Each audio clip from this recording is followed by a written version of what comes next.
Hello everyone, ईडो for electrical में आप सभी का स्वागत है।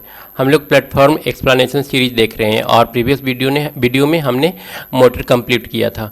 अभी हम लोग ट्रांसफार्मर देखने जा रहे हैं और ट्रांसफार्मर का ये पार्ट 1 है, ठीक है। और इस चैप्टर को हम लोग काफ़ी डीपली डिटेल से देखने जा रहे हैं और इस सीरीज को कंप्लीट कर लेने के बाद, पूरा वीडियो देख लेने के बाद फिर आप किसी एग्जाम में क्वेश्चन छोड़ करके, ट्रांसफार्मर का खासकर क्वेश्चन छोड़ करके नहीं आएंगे, ठीक है। तो आप अपने लक्ष्य पर कायम रखें और जो असामाजिक तत्व है जो आपको अपने लक्ष्य से भटकाती है उसे इग्नोर करें और उसे दूर रहे, क्योंकि कहा जाता है कि लक्ष्य को सुनकर हंसने वाला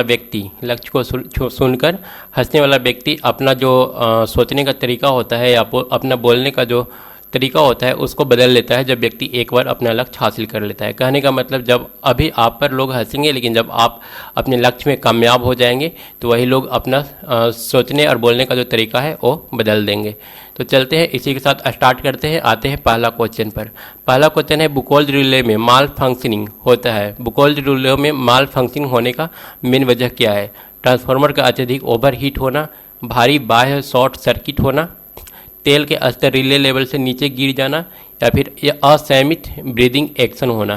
तो इसमें से कौन सा माल फंक्शन होने का कारण है बुकोल्ज रिले में? अब इस क्वेश्चन को सॉल्व करने से पहले एक बार हम इसका डिटेल बता देते हैं कि बुकोल्ज रिले होता क्या है और एक कैसे फंक्शन करता है। तो सबसे पहले जान लीजिए कि बुकोल्ज रिले जो होता है वो फंक्शन तब करता है जब किसी टाइप का इंसुलेशन फेलियर हो। मतलब कि दो टर्न, ट्रांसफार्मर वाइंडिंग में मान लेते हैं ये हमारा टर्न है, यहाँ पर दो टर्न के बीच में इंसुलेशन दिया हुआ रहता है। अगर ये इंसुलेशन फेल करता है और इन टर्न्स के बीच शॉर्ट सर्किट होता है तो हमारा ऑयल जो है वो गर्म हो जाता है, ठीक है। और इस कंडीशन में बुकोल्ज रिले एक्शन में आ जाता है और फंक्शन करता है। दूसरा कंडीशन ये भी हो सकता है, अगर इंसुलेटिंग ऑयल का जो ब्रेकडाउन है वो फेल होता है या फिर ब्रेकडाउन होता है इंसुलेटिंग ऑयल का, तो उस केस में भी हमारा जो ऑयल है ट्रांसफार्मर का वो गर्म हो जाता है और जो हमारा बुकोल्ज रिले होता है वो एक्शन में आ जाता है। बुकोल्ज रिले हम लोग यूज कहाँ पर करते हैं? तो ये यूज होता है 500 kVA से ऊपर के ट्रांसफार्मर में। और एक किस टाइप का प्रोटेक्शन है? ये ऑयल और गैस एक्चुएटेड प्रोटेक्शन है, ठीक है। इंग्लिश को देख करके आप घबराइएगा मत, क्योंकि मैं जो कुछ भी बोल रहा हूँ सारा कुछ हिंदी में बोल रहा हूँ, ठीक है। और मैक्सिमम हिंदी मिलेगा, कहीं कहीं पर 2-3 लाइन इंग्लिश मिल गया तो उसका अलग बात है। तो ये ऑयल या गैस एक्चुएटेड प्रोटेक्शन रिले, कहने का मतलब कि ये फंक्शन कैसे करता है, या तो ऑयल का या फिर गैस का इस्तेमाल होता है और ऑयल और गैस ही इसको फंक्शन करवाता है। अब ये लगा कहाँ पर होता है? तो जो हमारा बुकोल्ज रिले होता है ये ट्रांसफार्मर और कंजर्वेटर के बीच में लगा होता है। इस फिगर में हम लोग इसको आसानी से समझ सकते हैं। ये हमारा टैंक है, ठीक है। टैंक और ये जो कंजर्वेटर है ये हमारा कंजर्वेटर है, इन दोनों के बीच में हमारा बुकोल्ज रिले लगा होता है। अब बुकोल्ज रिले का इंटरनल जो कंस्ट्रक्शन है उसको देख लेते हैं। यहाँ पर ये हमारा बुकोल्ज रिले दिखाया गया है। ये जो पार्ट है ट्रांसफार्मर टैंक से लगा रहता है और ये जो पार्ट है वो डायरेक्ट कंजर्वेटर से लगा रहता है। अब होता है क्या है कि मान लीजिए इंटर टर्न फॉल्ट होता है, मतलब कि दो टर्न है, दो टर्न के बीच इंसुलेशन हट गया और दोनों आपस में एक दूसरे के कनेक्शन में आ गए, ठीक है, शॉर्ट सर्किट हुआ। तो इस टाइप के केस में, इंटर टर्न फॉल्ट के केस में, वो जो ऑयल होता है ट्रांसफार्मर के टंकी में जो ऑयल रखा हुआ है वो गर्म हो जाता है और गर्म होने के बाद वो हाइड्रोकार्बन गैस प्रोड्यूस करता है। कार्बन डाइऑक्साइड, कार्बन मोनोऑक्साइड और डिफरेंट हाइड्रोकार्बन गैस होते हैं। वो गैस क्या होता है कि इस पाइप से होकर के अंदर इंटर कर लेता है, ठीक है। इंटर होने के बाद एक गैस ऊपर जाता है, ठीक है। ऊपर जाने के बाद ये जो ऊपर का एरिया है पूरा वो गैस कवर कर लेता है। जब ऊपर का एरिया गैस कवर करेगा तो हमारा जो ऑयल है वो नीचे की ओर जाएगा, ठीक है। ऑयल जब नीचे जाएगा, क्योंकि ऊपर गैस हो गया, गैस हल्का होता है, गैस हमेशा ऊपर होगा और गैस जितना ज़्यादा भरेगा उतना ज़्यादा ऑयल जो है नीचे जाएगा। जब ऑयल नीचे जाएगा तो ऑयल में तैरता हुआ ये फ्लूइड जो है ये भी डाउन होगा, नीचे की ओर आना शुरू हो जाएगा। और जब ये फ्लूइड जो कि तैर रहा है ऑयल में नीचे आएगा तो यहाँ पर जो मरकरी स्विच है, मतलब कि इस स्विच के अंदर जो ब्लैक कलर का दिखाया गया है वो मरकरी है, ठीक है। जब ये नीचे आएगा तो ये जो मरकरी है यहाँ से टघर करके मतलब कि आ जाएगा इस तरफ, ठीक है। ये जो लेवल है मरकरी का जो अभी ऐसे उठा हुआ है, ठीक है, सॉरी कुछ इस टाइप से है, ये लेवल जो है अभी ऐसे इस टाइप से उठा हुआ है इस पोर्शन में, ठीक है। इसको और बेहतर तरीक़ा से हम लोग इस टाइप के फिगर बना करके समझ सकते हैं। ये हमारा है और यहाँ पर जो मरकरी का लेवल है इस टाइप से है। और जब ये हॉरिजेंटल होगा, फ्लोट जब नीचे आएगा तो ये जो पार्ट है, ये जो स्विच है, ये हॉरिजेंटल हो जाएगा। और जब ये हॉरिजेंटल होगा तो हमारा जो मरकरी है वो कुछ इस टाइप से फैल जाएगा पूरा पोर्शन में। और जब पूरा पोर्शन में फैलेगा तो यहाँ पर दो वायर लगा हुआ है, ठीक है। ये वायर एक दूसरे के कांटेक्ट में आ जाएंगे। ये जो मरकरी है वो विद्युत का सुचालक है, तो ये क्या करेगा, दोनों वायर को कांटेक्ट में लेकर के आ जाएगा। जब ये दोनों वायर कांटेक्ट में आएंगे तो इससे करंट फ्लो करेगा, और करंट फ्लो करने से ये जो तार होता है जाकर डायरेक्टली अलार्म से लगा होता है, अलार्म बजना शुरू हो जाएगा और हम लोग को सूचना मिल जाएगा कि किसी टाइप का फॉल्ट हुआ है ट्रांसफार्मर के अंदर, ठीक है। अब ये दूसरा जो यहाँ पर फ्लैप दिखाया गया है ये किस लिए है, तो ये फ्लैप तब काम करता है जब अलार्म बजा और हम लोग वहाँ पर नहीं सुने, उसको ध्यान नहीं दिए, इग्नोर कर दिए अलार्म को, तो उस केस में क्या होगा, ऑयल और भी ज़्यादा गर्म होगा। ऑयल ज़्यादा गर्म होगा तो गैस जितना बनना था वो बन गया।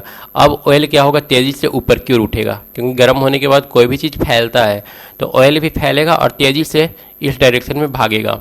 जब तेज़ी से इस डायरेक्शन में भागेगा तो ये जो है, ये जो पार्ट है ये सीधा हो जाएगा, ठीक है। अभी जो ये स्विच इस टाइप से लगा हुआ है, ठीक है, यहाँ पर ये जो है ये मरकरी है। मरकरी जो अभी इस टाइप से है, हॉरिजेंटल होने के बाद ये मरकरी पूरा पार्ट में फैल जाएगा।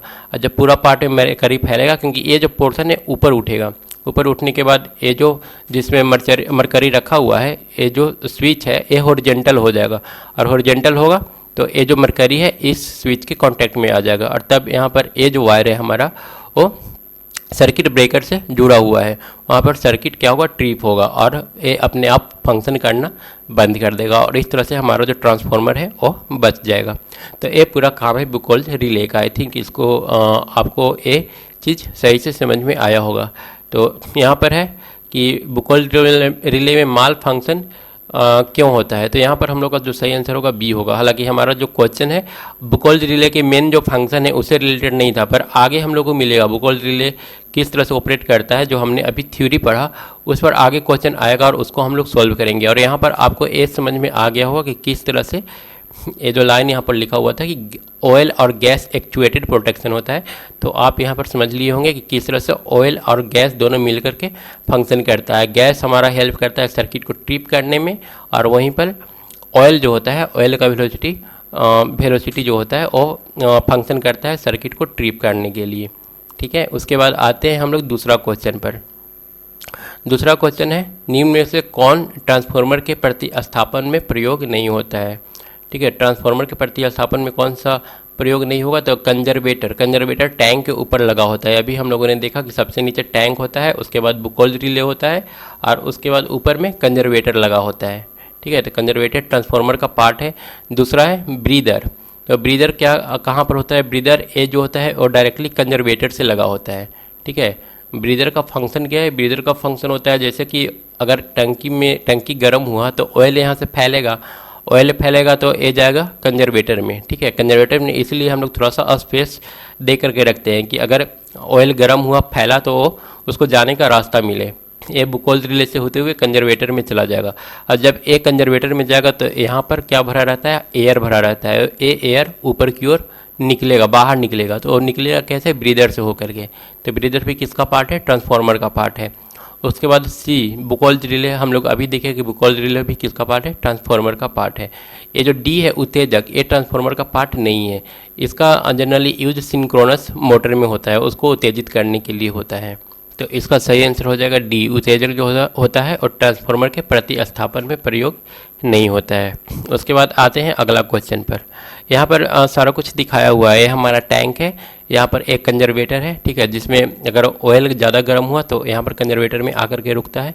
इसके अलावा यहाँ पर एक ब्रीदर दिखाया गया है, ठीक है, जिससे एयर अंदर जाता है। जब ऑयल गर्म होगा तो एयर बाहर निकलेगा, जब ऑयल ठंडा होगा तो ऑयल का परत, ऑयल जो है नीचे टंकी में चला जाएगा तो परत गिरेगा जो लेयर है ऑयल का, और नीचे जाएगा, तब उस केस में एयर अंदर जाता है। तो ब्रीदर का काम एयर निकालना या फिर एयर अंदर लेना दोनों होता है, ठीक है। उसके बाद आते हैं नेक्स्ट क्वेश्चन में। नेक्स्ट क्वेश्चन है, हिस्टेरेसिस ह्रास सबसे कम किस चीज़ पर निर्भर करता है। यहाँ पर पूछा है हिस्टेरेसिस लॉस सबसे कम किस चीज़ पर निर्भर करता है। तो सबसे पहले जान लेते हैं ट्रांसफार्मर में कितने तरह की लॉसेस होती हैं। तो ट्रांसफार्मर में दो तरह का लॉस होता है, एक तो आयरन लॉस जिसको लौह हानि बोलते हैं, और दूसरा कॉपर लॉस, तो यहाँ पर कॉपर लॉस के बारे में डिटेल से हम लोग को सोचना नहीं है, हम लोग को जो सोचना है वो सोचना है आयरन लॉस के बारे में। अब आयरन लॉस भी दो टाइप का होता है, एक होता है ईडी करंट लॉस और दूसरा होता है हिस्टैरिसीस लॉस। ठीक है, तो यहाँ पर सबसे पहले आयरन लॉस से रिलेटेड हम लोग कुछ बातें जान लेते हैं। तो एक क्रोड के द्वारा होने वाला हानि को लौह हानि कहते हैं। जो क्रोड में लॉस होता है उसको हम लोग क्या बोलेंगे, लौह हानि बोलेंगे। और अगर गणना करना है, अगर हम लोग को आयरन लॉस मेजर करना है, तो इसके लिए हम लोग क्या करते हैं, ओपन सर्किट परीक्षण करते हैं। ठीक है, और इसका जो वैल्यू होता है ये हमेशा कांस्टेंट होता है। जो लौह हानि होता है वो कांस्टेंट होता है, कॉपर लॉस कांस्टेंट नहीं होता है, आयरन लॉस जो होता है वो कांस्टेंट होता है। हर लोड पर यह समान रहता है, इसलिए इसे नो लोड लॉस भी कहते हैं। नो लोड लॉस इसका नाम क्यों पड़ा है, क्योंकि इसका वैल्यू वेरी नहीं करता है। ठीक है, अब जान लेते हैं ईडी करंट लॉस और हिस्टैरिसीस लॉस के बारे में। तो जो ईडी करंट लॉस होता है वो डायरेक्टली प्रोपोर्शनल होता है B M square F square T square का। कहने का मतलब कि ये जो होगा ये अधिकतम चुंबकीय फ्लक्स घनत्व है। ठीक है, और एफ फ्रीक्वेंसी है और टी जो है क्रोड की मोटाई है। हालांकि हमारा जो ईडी करंट होता है वो फ्रीक्वेंसी पर डिपेंड नहीं करता है। अगर कहीं पर क्वेश्चन आए कि ईडी करंट फ्रीक्वेंसी पर डिपेंड करता है कि नहीं करता है, तो हम लोग को आंसर देना है नहीं करता है। क्यों, क्योंकि यहाँ पर जो फ्रीक्वेंसी वाला टर्म है वो कैंसिल हो जाता है। इसको अगर थोड़ा सा हम लोग आगे बढ़ा ले तो हम लोग जानते हैं फाई फ्लक्स जो होता है बी इंटू ए, ठीक है, मैग्नेटिक फ्लक्स घनत्व इंटू एरिया के बराबर होता है। और यहाँ से अगर हम लोग बी निकाल लें तो बी बराबर हो जाएगा फाई बाई ए। और हम लोग जानते हैं ई बराबर कितना होता है 4.44 F into number of turn N.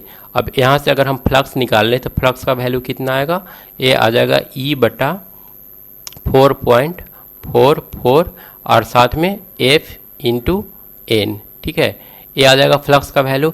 और इस बी में अगर हम लोग पुट कर दें बी के जगह पर इसको, तो बी बराबर कितना हो जाएगा, बी बराबर हो जाएगा ई बटा 4.44 into frequency into N into area.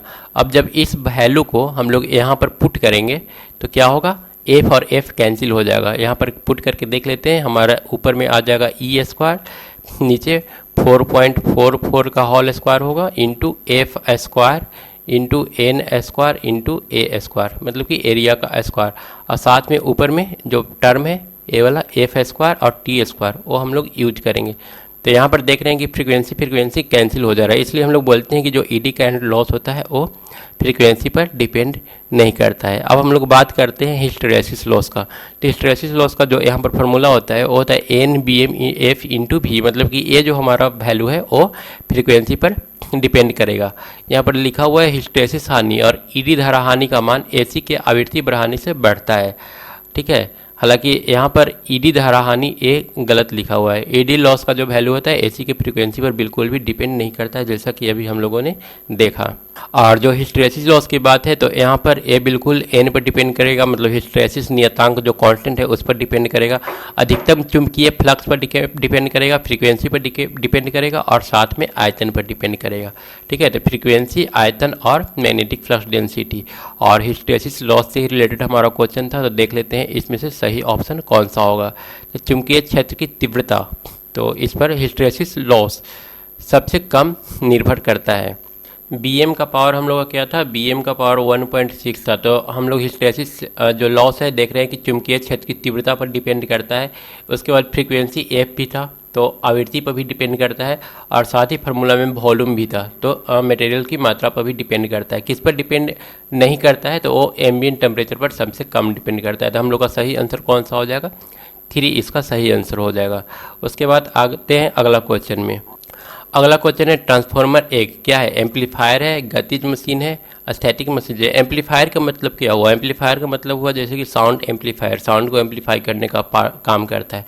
Power amplifier, तो ट्रांसफार्मर में इस टाइप का कोई फंक्शन नहीं होता है, ये पावर को एम्पलीफाई नहीं करता। यहाँ पर जो पावर होता है वो कांस्टेंट होता है। ठीक है, वोल्टेज को स्टेप अप करता है, वोल्टेज के वैल्यू को बढ़ाता है, एम्पलीफाई करता है, लेकिन किस कीमत पर, किस कॉस्ट पर, तो करंट के वैल्यू को कम करके। दूसरा है गतिज मशीन है। गतिज मशीन किसको बोलते हैं, अल्टरनेटर, जनरेटर, ये सब वगैरह जो हो गया, मोटर, ये सारा गतिज मशीन है, जहाँ पर एक जो रोटर होता है वो रोटेट करते रहता है। तीसरा ऑप्शन है स्थैतिक मशीन, तो ये हमारा सही ऑप्शन हो जाएगा। ट्रांसफार्मर एक तरह का स्थैतिक मशीन है। उसके बाद आते हैं अगला क्वेश्चन पर।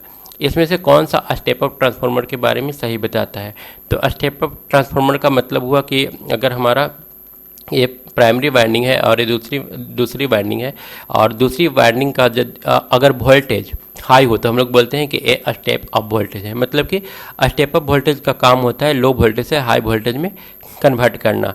तो E2 हाई होने का मतलब है क्या, नंबर ऑफ टर्न N2 क्या होगा, ज़्यादा होगा। तो यहाँ पर NS सेकेंडरी जो होगा NS वो ग्रेटर देन होना चाहिए NP का, तब हम बोलेंगे कि ये हमारा स्टेप अप ट्रांसफार्मर है। तो इसमें सही ऑप्शन कौन सा हो जाएगा, 5 का A हो जाएगा। उसके बाद आते हैं क्वेश्चन नंबर 6 में, ट्रांसफार्मर को एडी करंट 6 से रक्षित करने हेतु कोर को किस चीज़ से बनाया जाता है? तो ट्रांसफार्मर को एडी करंट 6 से बचाने के लिए हम लोग इसका जो कोर होता है वो सॉफ्ट आयरन का बनाते हैं। सॉफ्ट आयरन क्या है? सॉफ्ट आयरन एक मटेरियल है जिसमें कार्बन का जो मात्रा होता है ये काफ़ी ज़्यादा कम होता है। ठीक है, सॉफ्ट आयरन क्या है? आयरन डेट है लो कार्बन कंटेंट, इस टाइप का आयरन है जिसमें कार्बन का कंटेंट काफ़ी ज़्यादा कम होता है, और इसको बहुत आसानी से मैग्नेटाइज और डीमैग्नेटाइज किया जा सकता है। आसानी से इसमें चुंबकत्व का गुण लाया जा सकता है और उसको हटाया भी जा सकता है। और अपने इस गुण की वजह से ही इसका जो यूज होता है या तो सोलेनॉइड बनाने में होता है या फिर इलेक्ट्रिकल इक्विपमेंट बनाने में होता है। तो हम लोग का जो ट्रांसफार्मर कोर जो होता है वो भी किस चीज़ का बना होता है? सॉफ्ट आयरन का ही बना होता है। उसके बाद आते हैं क्वेश्चन नंबर 7 में। क्वेश्चन नंबर 7 बोल रहा है ट्रांसफार्मर यदि अधिकतम दक्षता पर कार्यरत है, ठीक है, ये अपने अधिकतम दक्षता पर कार्य कर रहा है और उसकी लौ शक्ति 500 वाट है, तो कोई ट्रांसफार्मर अधिकतम दक्षता पर कार्य तभी कर सकती है जब उसका कॉपर लॉस और साथ में आयरन लॉस को हम लोग PI से डिनोट कर रहे हैं और कॉपर लॉस को PC से डिनोट कर रहे हैं। अगर आयरन लॉस और कॉपर लॉस दोनों इक्वल है तब हम लोग बोलते हैं कि हमारा जो ट्रांसफार्मर है वो अधिकतम दक्षता पर कार्य कर रहा है। तो यहाँ पर दे दिया है कि लौ शक्ति जो है आयरन लॉस वो 500 वाट है, तो ताम्र शक्ति कितना हो जाएगा? दोनों इक्वल होगा, वो भी 500 वाट ही हो जाएगा। उसके बाद आते हैं अगला क्वेश्चन पे। अगला क्वेश्चन है क्वेश्चन नंबर 8, ट्रांसफार्मर के क्रोड को लेमिनेशन तथा सिलिकॉन इस्पात की पट्टी क्यों प्रयोग किया जाता है? ट्रांसफार्मर के कोर में लेमिनेशन और सिलिकॉन इस्पात की पट्टी क्यों प्रयोग करते हैं? तो लेमिनेशन एक्चुअली होता है क्या है, इसको हम लोग इस फिगर के जरिए ज़्यादा आसानी से समझ सकते हैं। लेमिनेशन यहाँ पर पतला पतला बहुत सारा प्लेट दिखाया गया है और इस प्लेट को आपस में एक दूसरे से चिपका दिया गया है, इसी को हम लोग लेमिनेशन बोलते हैं। ठीक है, ये हमारा लेमिनेटेड कोर है जिसमें बहुत सारे पतले पतले प्लेट को एक दूसरे के साथ चिपका दिया गया है। तो ये हेल्प करता है ईडी करंट को रोकने में। अगर इसके जगह पर एक हम लोग आयरन का सिंपल मटेरियल ले लें तो वहाँ पर ईडी करंट काफ़ी ज़्यादा हाई होगा और हाई ईडी करंट से लॉस भी ज़्यादा होगा। तो उस हाई ईडी करंट को रोकने के लिए हम लोग क्या करते हैं कि यहाँ पर पतला पतला बहुत सारा परत लेते हैं, ठीक है, मैग्नेटिक मटेरियल का, और उसको एक बीच में इंसुलेटर डाल करके इसको चिपका देते हैं। ठीक है, अब बीच में इंसुलेटर रहेगा तो यहाँ पर ईडी करंट का जो वैल्यू होगा वो कम होगा। तो यहाँ पर बोल सकते हैं कि ईडी करंट के क्षति को घटाने के लिए हम लोग क्रोड या फिर लेमिनेशन यूज करते हैं। ठीक है, क्रोड के अंदर लेमिनेशन क्यों यूज करते हैं? ईडी धारा क्षति को घटाने के लिए। उसके बाद आते हैं अगला क्वेश्चन में। अगला क्वेश्चन है किसी ट्रांसफार्मर के प्रत्येक कुंडलन में उत्पन्न विद्युत वाहक बल किस चीज़ पर निर्भर करता है? तो जो उत्पन्न विद्युत वाहक बल होता है वो होता है E इज इक्वल टू, यहाँ पर हम लोग इस फार्मूला से समझ सकते हैं 4.44 into 5 into F into N। यहाँ N नंबर ऑफ टर्न है, F फ्रीक्वेंसी है, 5 फ्लक्स है। ठीक है, फ्लक्स है और यहाँ पर 4.44 कांस्टेंट है। तो हम लोग देख रहे हैं ये जो फ्लक्स होता है वो मैक्सिमम फ्लक्स होता है। तो मैक्सिमम फ्लक्स किस किस चीज़ पर डिपेंड करेगा? मैक्सिमम फ्लक्स पर, फ्रीक्वेंसी पर और नंबर ऑफ टर्न पर। अब यहाँ पर जो हमारा क्वेश्चन है उसको देख लेते हैं। ट्रांसफार्मर का प्रत्येक कुंडलन में उत्पन्न विद्युत वाहक बल किस चीज़ पर निर्भर करता है? फ्लक्स, फ्रीक्वेंसी और नंबर ऑफ टर्न। तो यहाँ पर आवृत्ति, लपेट की संख्या और अधिकतम चुंबकीय फ्लक्स, ये हमारा सही आंसर हो जाएगा। तो नौमा का सही आंसर क्या होगा? डी होगा। उसके बाद आते हैं क्वेश्चन नंबर 10 में। ट्रांसफार्मर के ब्रीदर में प्रयुक्त रासायनिक पदार्थ क्या होता है? ट्रांसफार्मर के ब्रीदर में कौन सा पदार्थ हम लोग यूज करते हैं? तो ब्रीदर हम लोगों ने पहले ही देख लिया है, ब्रीदर का यूज किस टाइप से करते हैं वो भी हमने समझा था। तो यहाँ पर हम लोग कौन सा मटेरियल यूज करते हैं? तो सिलिका जेल यूज करते हैं। अब सिलिका जेल के बारे में थोड़ा बहुत जान लेते हैं। जो सिलिका जेल जो शुष्क अवस्था में होता है ये इसका रंग नीला होता है। शुष्क अवस्था में सिलिका जेल का रंग नीला होता है और नमी सोखने के बाद ये बैगनी या फिर गुलाबी कलर में कन्वर्ट हो जाता है। तो ये ध्यान रखना है, जब नमी को सोख लेगा तब एक ऐसा हो जाएगा पिंक हो जाएगा, और विदाउट नमी एक ऐसा होगा इसका कलर नीला होगा। और इस टाइप का क्वेश्चन काफ़ी बार पूछा जाता है। गुलाबी रंग प्रदर्शित करता है कि नमी सोखने की क्षमता समाप्त हो गई है। अगर गुलाबी रंग दिखा रहा है किसी सिलिका जेल का, तो उसका मतलब हम लोग ये समझेंगे कि ये अब और नमी को नहीं सोख सकता है, नमी सोखने की जो इसकी क्षमता है वो समाप्त हो चुकी है। उसके बाद है शुष्क सिलिका जेल का रंग कैसा होता है। तो अभी हम लोगों ने पढ़ा शुष्क सिलिका जेल का रंग नीला होता है, और जब ये नमी को सोख लेता है तो हल्का गुलाबी या फिर गुलाबी रंग में कन्वर्ट हो जाता है। तो इसका सही आंसर कौन सा हो जाएगा, सी हो जाएगा 11th का। और उससे रिलेटेड यहाँ पर टर्म लिखा हुआ है जो हम लोग अभी पढ़ चुके हैं, शुष्क सिलिका जेल का रंग नीला होता है और नमी सूखने के बाद गुलाबी या फिर बैगनी रंग में कन्वर्ट हो जाता है। उसके बाद अगला क्वेश्चन है बुकोल्ज रिले का प्रयोग। बुकोल्ज रिले हम लोग स्टार्टिंग में इसका थ्योरी पढ़ चुके हैं, ठीक है। अब उस थ्योरी का यहाँ पर यूज होगा। ये क्या है, वायु शीतलित ट्रांसफार्मर है या फिर तेल शीतलित ट्रांसफार्मर में इसका यूज होता है। तो ये 500 kVA से हाई रेटिंग जो रेटेड जो ट्रांसफार्मर होता है वहाँ पर इसका यूज होता है। और वो ट्रांसफार्मर किस टाइप का होता है, तेल शीतलित ट्रांसफार्मर होता है, ठीक है। उसमें जो टैंक में यूज करते हैं हम लोग, ऑयल वहाँ पर यूज करते हैं उसको ठंडा रखने के लिए। तो 12 का सही आंसर बी हो जाएगा। उसके बाद 13 नंबर है मिलान करने के लिए बोला है। बुकोल्ज रिले, बुकोल्ज रिले किस चीज़ से रिलेटेड है। तो यहाँ पर यह क्या है, बुकोल्ज रिले युक्ति, यह एक युक्ति है जो स्वचालित सर्किट ब्रेकर की तरह कार्य करती है।